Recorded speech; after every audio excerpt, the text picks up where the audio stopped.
안녕하세요. 역사돋보기입니다. 역사돋보기의 독재자 열전 마오쩌둥 편 2부입니다. 1934년 10월 국민당군의 5차 초공작전에 밀린 중국 공산당은 근거지였던 루이진을 버리고 서쪽으로 도주합니다. 장제스는 추격군을 편성했는데 중국 공산당은 이 추격군을 피해 무한한 도주에 나서니 바로 대장정이죠. 대장정에 합류한 홍군의 병력은 약 8만 명에 해당했습니다. 물론 전원이 전투부대는 아니었습니다. 여성들도 어린 아이들도 소수지만 있었고 비전투 부대원들도 덜어 있었습니다. 장제스는 중국 중남부와 서남부 각 지역 군벌들에게 중국 공산당이 지나치면 반드시 공격해 섬멸하라는 지시를 내렸습니다. 장제스는 다른 속셈도 있었는데요. 중국 공산당 토벌을 국민당 정부 중앙군이 아닌 각 지방 군벌들에게 맡김으로써 군벌들의 병력도 약화시킬 생각이었습니다. 이걸 눈치챈 각 지역 군벌들은 의도적으로 싸우는 척만 하고 중국 공산당의 홍군에게 길을 내어주기 일쑤였습니다. 다음은 광둥성의 군벌 천지탕이 장교들에게 했던 말이라고 합니다. 우리와 홍군의 이번 전쟁은 져도 안 되고 이겨도 안 된다. 만약에 우리가 져서 홍군이 광둥으로 밀고 들어오면 장제스는 옳다구나 하고 우리를 대신해 홍군을 소탕한다는 명분으로 광둥을 먹어 삼킬 것이다. 우리가 이겨 홍군을 물리쳐도 홍군과의 싸움으로 우리 병력이 극도로 지친 틈을 타 장제스가 광둥을 통치하겠다고 덤벼들면 어쩔 수 없이 광둥을 넘겨주어야 한다. 이 덕에 중국 공산당의 홍군은 무사히 후난성으로 진입합니다.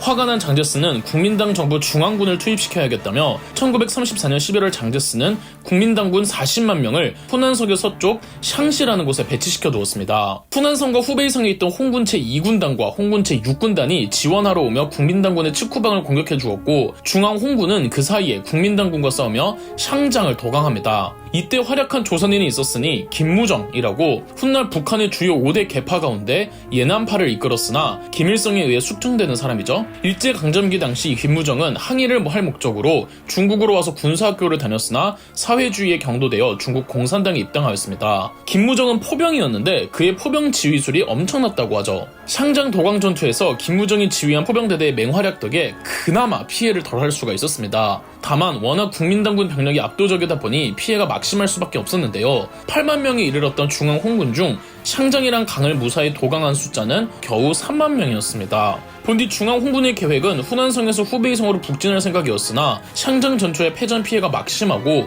국민당군의 포위가 워낙 강력해서 도저히 후베이성으로 갈 수가 없었습니다. 그나마 구이저우성의 군세가 약하다는 이유로 홍군은 계획을 바꾸어 구이저우성으로 향했습니다.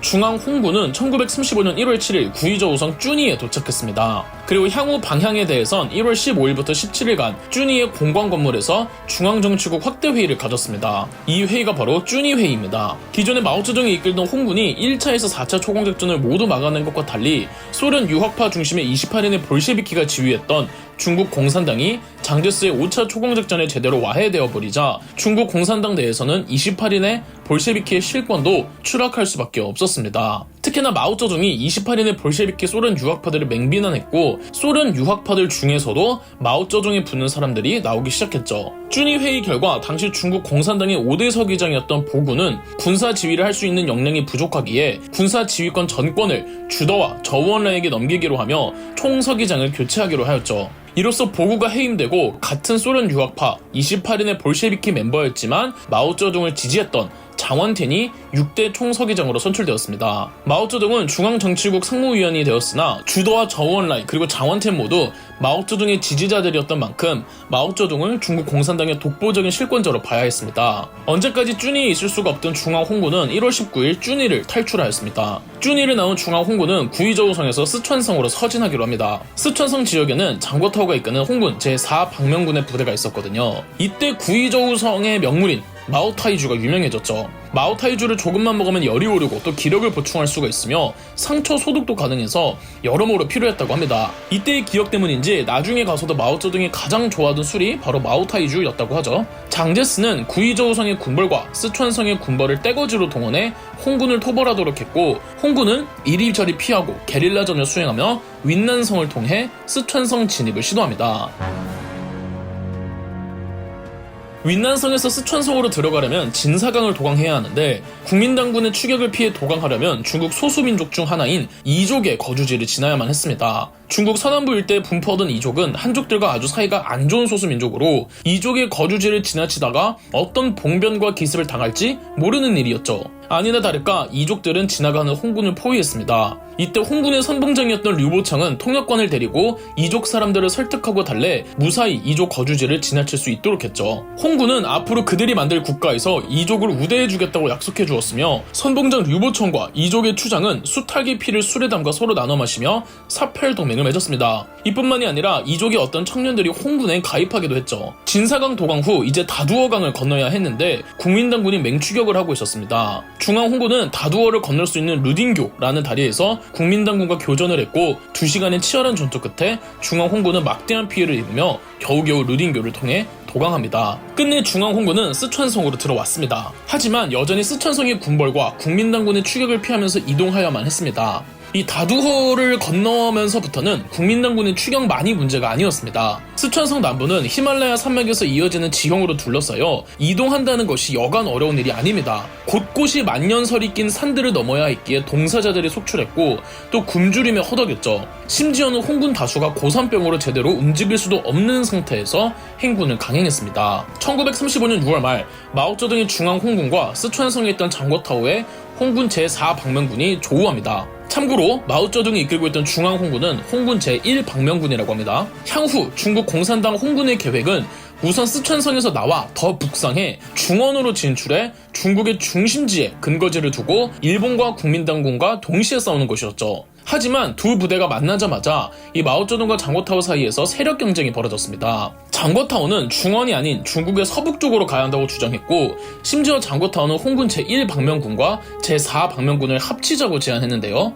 장거타오의 홍군 제4방면군 규모가 중앙 홍군의 몇 배에 달했거든요. 두 부대를 합치면 당연하게도 장거타오의 제4방면군으로 제1방면군이 흡수될 게 뻔했습니다. 마오쩌둥은 측근이었던 주더를 홍군 총사령관으로 그리고 장거타오를 총정치위원으로 삼아 홍군 전체는 두 사람의 공동 지휘를 받는 것으로 겨우 달랜 뒤 서북쪽을 경유해서 중원으로 진출하기로 합니다. 쓰촨성에서 북쪽으로 나오면 거대한 늪초지가 있습니다. 이 시기는 찜통 더위인 8월에 심지어 비도 많이 와서 헬 난이도의 행군이었습니다. 홍군은 현지 소수민족들을 포섭해 길잡이로 잡아 그나마 피해를 줄일 수는 있었지만 그 늪지대를 가로지르는 행군은 더없이 또 지옥의 행군길이었습니다. 굉장히 많은 사상자가 나왔죠. 다음은 마오쩌둥의 회고입니다. 수초 밑에는 하천이 교차해 물이 범람하고 있었다. 물은 진흙빛깔을 띄었다. 산지 사방에 썩는 냄새가 진동했다. 이 광대무변한 수향에서 전혀 길을 찾을 수가 없었다. 발밑에는 풀줄기와 썩은 풀로 수렁을 이루었다. 밟으면 폭신폭신하지만 조금만 힘을 주면 발이 빠져 빼낼 수가 없었다. 겨우 쓰촨성을 넘고 나니 또 장거타오가 딴지를 겁니다. 홍군은 반드시 서북쪽으로 가야 하며 중원은 옳지 못한 선택이라고요. 장거타오가 진군을 하지 않겠다면 계속 빌런 짓을 해대자 장거타오의 홍군 제4방면군 내부에서도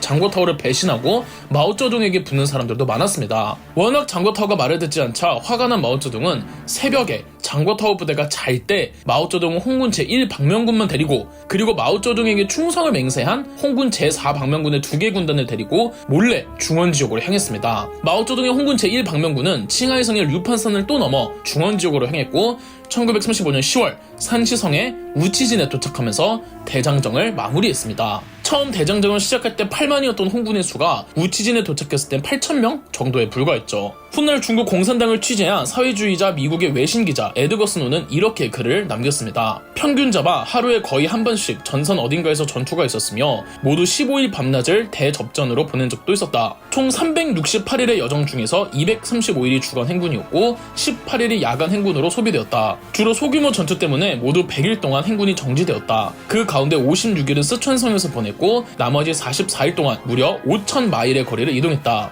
달리 말하자면 평균 잡아 114마일을 행군하고는 한 번씩 쉰 셈이다. 홍군은 18개의 산맥을 넘었으며 24개의 강을 건넜다. 18개의 산맥 중에서 5개는 만년설로 덮여있는 산맥이었다. 그들이 통과한 성이 12개, 점령한 도시와 마을이 62개, 돌파한 지방 군벌군의 포위망이 무려 10개였다. 중국의 중남부 후난성과 후베이성 일대에 있던 다른 홍군 부대 홍군 제2군단과 제6군단도 1935년 11월 그들만의 대장정을 통해 쓰촨성을 크게 우회하여 약 1년이 지난 1936년 10월 마오쩌둥의 제1방면군이 있는 산시성 우치진에 합류합니다. 홍군 제2군단과 제6군단도 처음 8만이었던 병력이 우치진에 도착한 병력은 4만에 불과했다고 하죠. 홍군 제2군단과 제6군단을 합친 마오쩌둥은 우치진도 계속 국민당군의 공격을 받고 있으니 새로운 근거지로 옮기기로 하고, 그래서 홍군이 새로운 거점으로 삼은 곳이 산시성의 예난이었습니다. 그리고 얼마 안 있어 마오쩌둥과 경쟁했던 장고타오의 홍군 제4방명군도 서북 지역에서 이 서북 군벌에게 된통당해 전 부대가 전멸하고 겨우